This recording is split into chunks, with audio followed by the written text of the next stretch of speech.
Myanmar's military has vowed to hold elections and hand over power to the winner.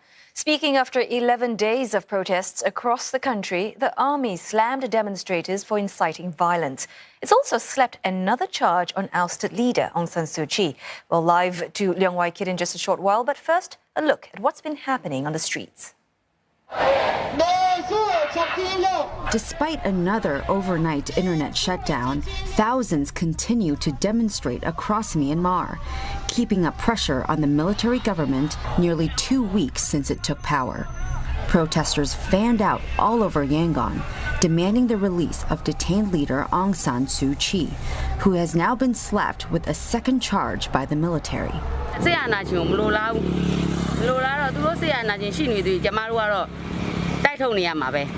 Thousands also returned to the streets of Mandalay, a day after violent clashes between soldiers and civilians left several people injured.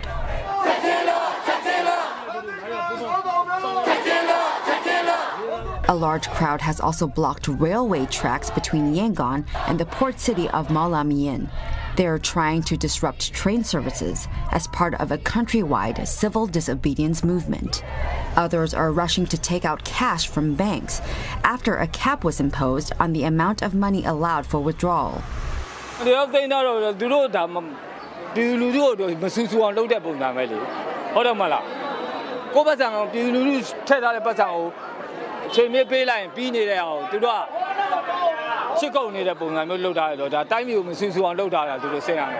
The United Nations has warned Myanmar's army of severe consequences for any harsh response to protesters after it amended the country's penal code with tougher punishments. Protesters could now face up to 20 years behind bars for using words to incite hatred towards the army. Well, as promised, Leong Wai Kit joins us live now. So, Wai Kit, the military says that it would not hold power for long. What exactly do they mean?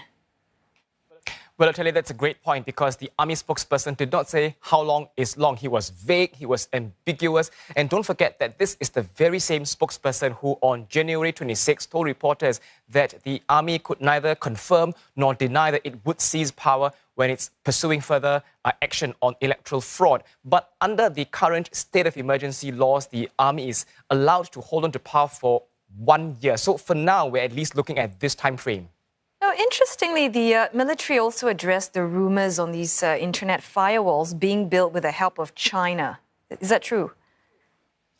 Well, it depends on whom you're asking. This has been a hotly talked about topic. In fact, even a prominent activist in Hong Kong, Nathan Law, had tweeted about this earlier on Tuesday. He said in his tweet that there were credible sources that show that China was involved in helping Myanmar build an internet firewall. But later on Tuesday at the capital of Myanmar during the press conference, the spokesperson said that China had not been involved in helping Myanmar with that because he added that if Myanmar had wanted to do it, it has its own manpower to do that.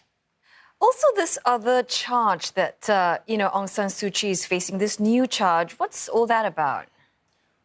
Well, this is something that came as a surprise for many, including Ms. Suu Kyi's lawyer, who appears again to be caught off guard and caught by surprise. I must add that as of now, the lawyer has not been able to see Ms. Suu Kyi in person. She has the right, of course, to talk to her lawyer, to instruct the lawyer what to do about the charges. The second charge is what ousted leader Win Min is also facing, and is very likely to do with breaching COVID-19 safety measures. Right, we'll leave things as that for now. Thanks very much, Leong Wai Kit, with those updates.